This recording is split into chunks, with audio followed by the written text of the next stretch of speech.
friends, it's Tracey with Tea Time with Tracey and Violet, and I want to do another book haul with, or not a book haul, book chat with you. Excuse me, I just got done doing one. I'm having a can of carbonated water. I'm not done my can, I had half of it, so I thought I'll talk about another book with the other half of it. I just got done talking about Prisoner.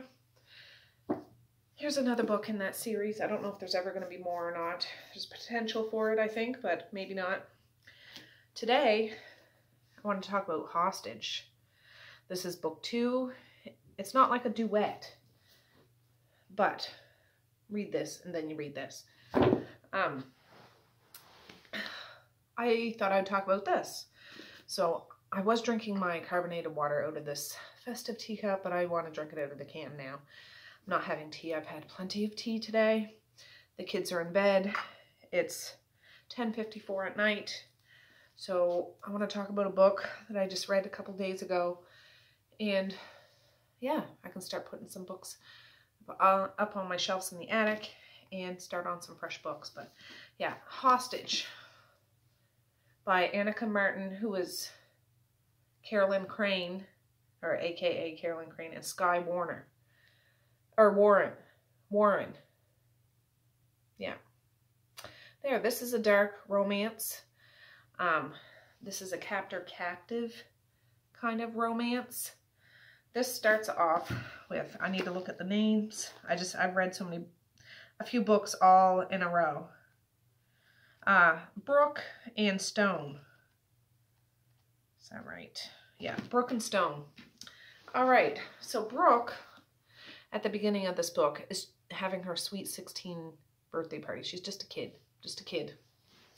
And she's grown up in a ritzy part of town, city, and her parents have been successful in the past. Her father is he owns a construction company, you know, like that goes in, like, big construction company.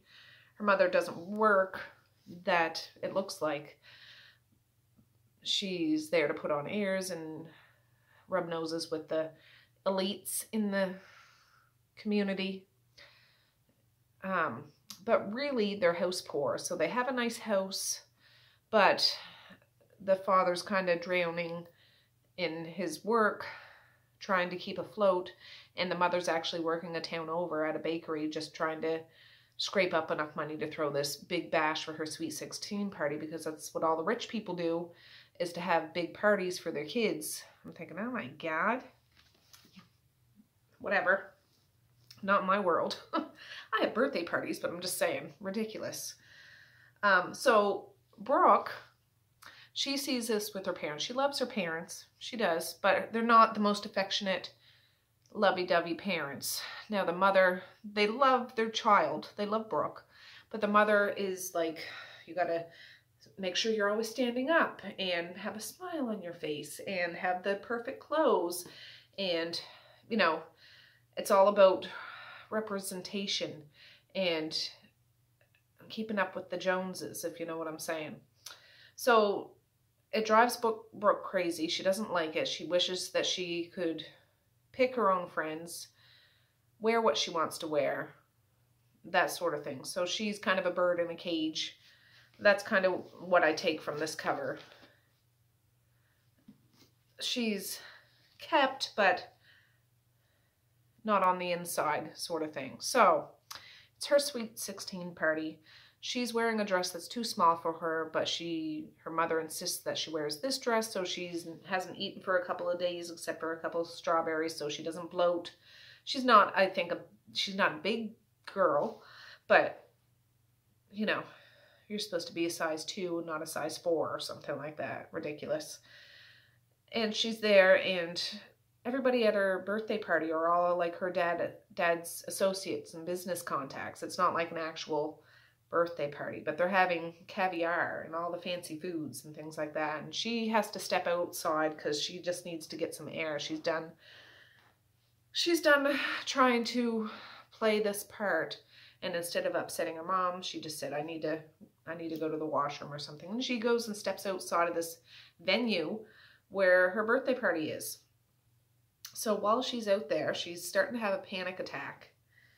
And she doesn't have a full-on breakdown, but she's huffing and puffing a bit. And then she hears something. She hears somebody getting beat up the further she goes out back. And where those catering vans and stuff are, somebody's out beating the hell out of this old man that was at her birthday party. Like an older man. And lo and behold, it's Stone. Yes, it is. So she's 16. He's in his late 20s. He's at least 10 years older than her.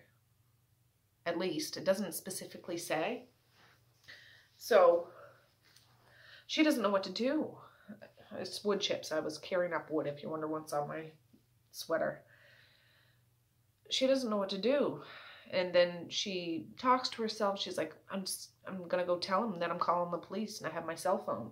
So she, you know, this little 16-year-old jumps out and says, stop, the police are on their way. She didn't actually call them. She was too nervous. She couldn't get her phone unlocked. She kept slipping, but she was like, she needs to stop this guy. He's going to kill him. And he doesn't even pay no mind to her at all. Just beats the hell out of this guy. And eventually she says it again, and he stops and looks up slow. And Stone is a big old mean mother flubber, if you know what I'm saying. I believe he's all tatted up, he's muscled up, but he has scars on his arms. If you've seen my first video about Prisoner, Stone has quite the history. I'll talk about it for a minute in a second, but yeah, he's not a clean-cut looking guy, but he's a big old guy, but he's, yeah, beating this guy up. So he walks over to her and snatches her and throws her in a catering van, like in the passenger seat, and throws the guy that was beat up in the back of the van and gets in the van. Or no, gets her to drive the van, and he's sitting in the passenger seat with the gun to her and telling her to drive. And she doesn't even have her license, I don't. No, that's wrong. I'm getting it twisted. He's driving. He is driving then. She's in the front seat, though. It doesn't really matter. He pretty much takes her. It turns out Stone is beating this guy because he's trying to get names of people from his past. So again, if you didn't watch that video about Prisoner, Stone, let's talk about him for a second. He was kidnapped as a child. He was locked down into a basement of a house for 6 years with a group of boys. That's what these books are about. These boys were down there for 6 years, used and abused physically and sexually by these politicians and prominent people in the community, judges, lawyers, governor, you know, things like that.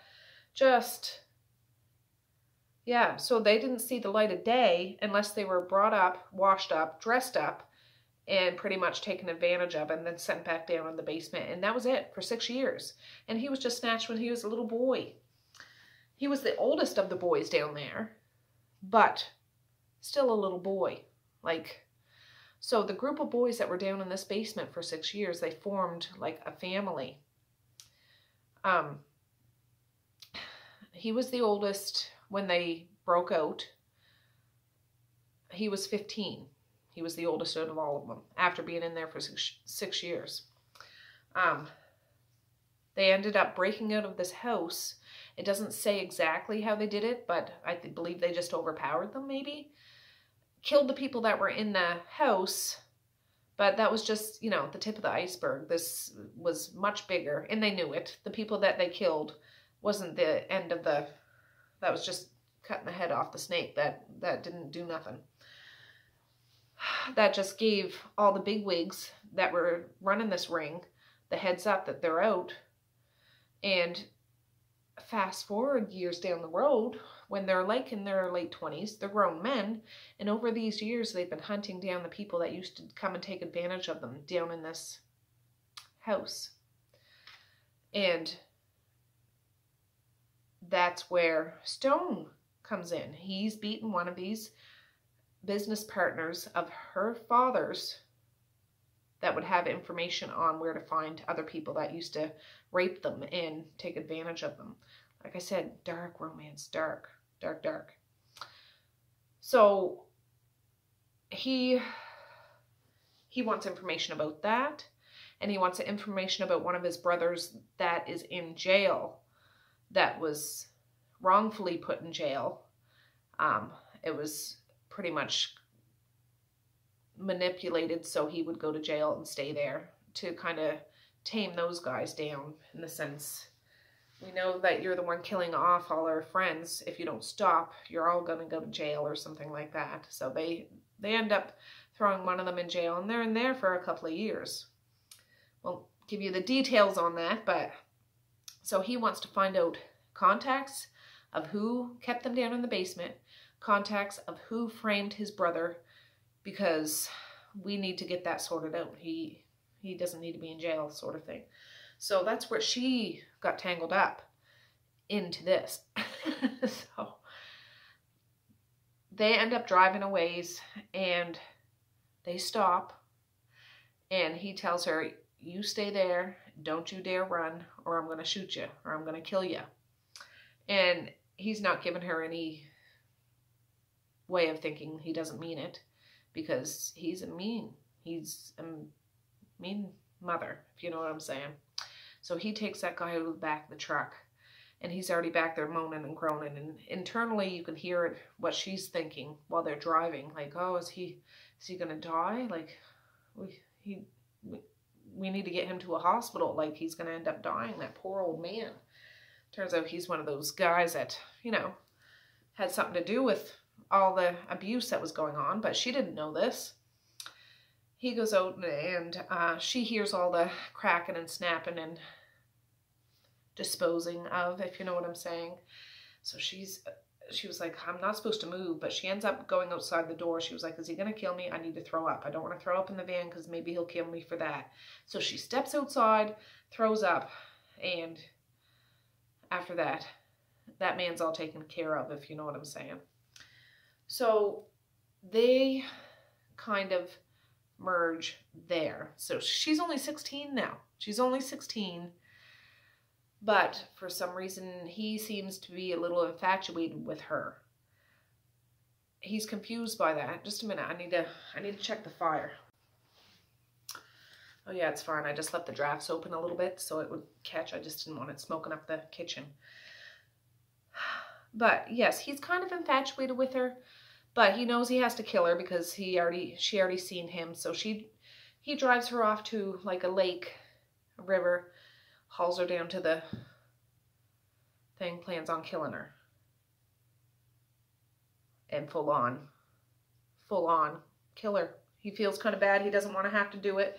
Doesn't let her know that, but she's seen him.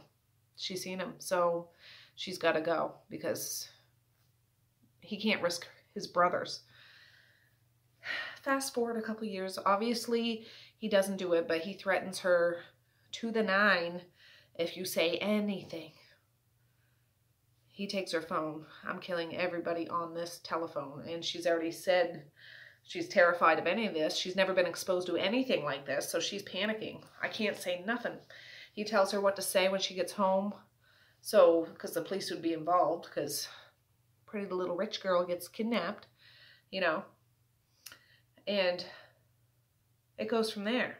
So, while she was with him in the van, she was kind of interested in him in the sense, why is he doing this? Oh God, I shouldn't think that he's handsome, but, and I'm thinking, you're 16 years old, but yeah, it goes from there. And then the next year on her 17th, like the book, the first part of the book, it's over a couple of years. On her 17th birthday, guess who shows up on her birthday? He does. Turns out we know, she doesn't know, he can't stop thinking about this little girl. And I'm thinking,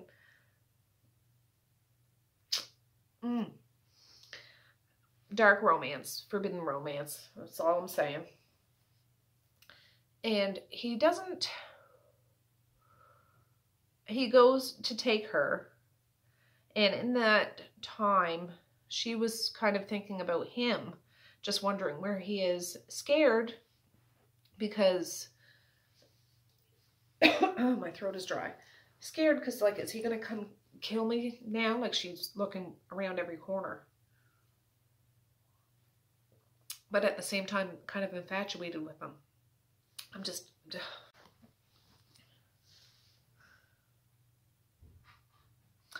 Yeah, anyways, 17. They've kind of been thinking about each other, but she's scared, but she's interested. He ends up scooping her and taking her for another drive. Yeah.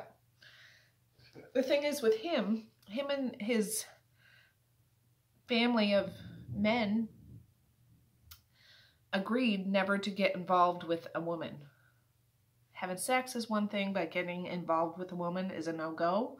It puts them at risk. It distracts them. Their family is all they ever really need. So that is what is kind of keeping him away. It's not really anything to do with her age either. Like, it's not really mentioned in there, I don't find.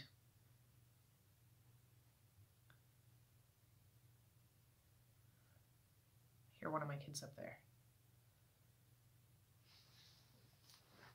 Anyways, when they go on that drive, a line is crossed. Now, it's not full-on penetration.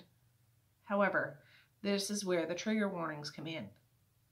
So he's a grown man, and she just turned 17, and some inappropriate things happen. And then it's cut off. He realized, not even so much the act, but he's realizing he's starting to have feelings for her a little bit, weird feelings. He's never had these kinds of feelings before, and he needs to cut it off. So he cuts it off. He's like, nope, never again. We're never seeing each other again. And by this point, she's kind of growing fond of him too, even though it's messed up. It's quite messed up. And after these lines have been blurred a bit, time goes on, and the story goes from there, because when she turns 18, other things happen. And out of the men that is his family, he's like the badass one. He's the one that can go and kill people that need to be killed without a thought, sort of thing. And yeah, his mission, his and all the other men's mission, is to find the perpetrators of them, people that raped them, to try to get their brother out of jail. And turns out somehow she's tied into it. She doesn't know it, but via her family, he figures out that she must know, or must be able to find out. And instead of just taking her to talk to her, to play around with her,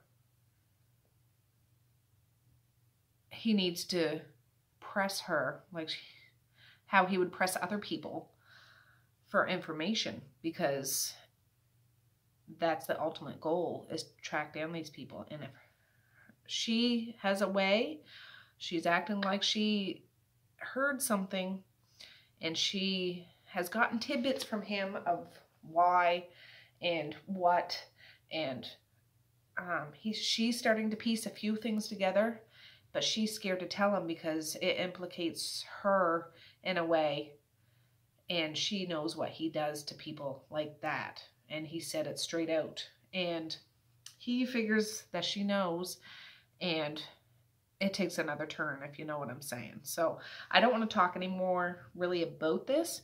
It's dark.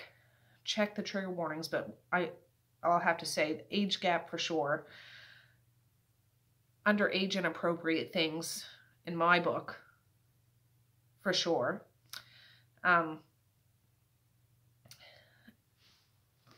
Yeah. I don't want to say too much, but besides that, there is some nice spicy steam in this too when they're older, You know what I mean? I don't feel comfortable saying about anything when she's younger. No, they don't physically have intercourse when she's younger, but still inappropriate. No, I'll knock your teeth out. You do that to one of my kids. No. But anyways, besides that, there's some nice steam in here, I do have to say. And the story is dark and twisted. And I like when stories are, like, it's not all about sex. It's not all about sex. So there is a good storyline that goes on with this. It kind of wraps up kind of fast and like a nice little bow, which is good, but I could see where this could go on for a book for every one of those men. I don't know if they intend to do that, the way it was wrapped up. I don't know, but I could see where there'd be potential because I'd read it. I would. So anyways, that's all I'll say about that. Hostage. I never even read the back of this. I never even read the back of the other one either, but I never knew when he'd come to me, only that he would. I never even kissed a boy the night I met Stone, the night I saw him kill, the night he spared my life.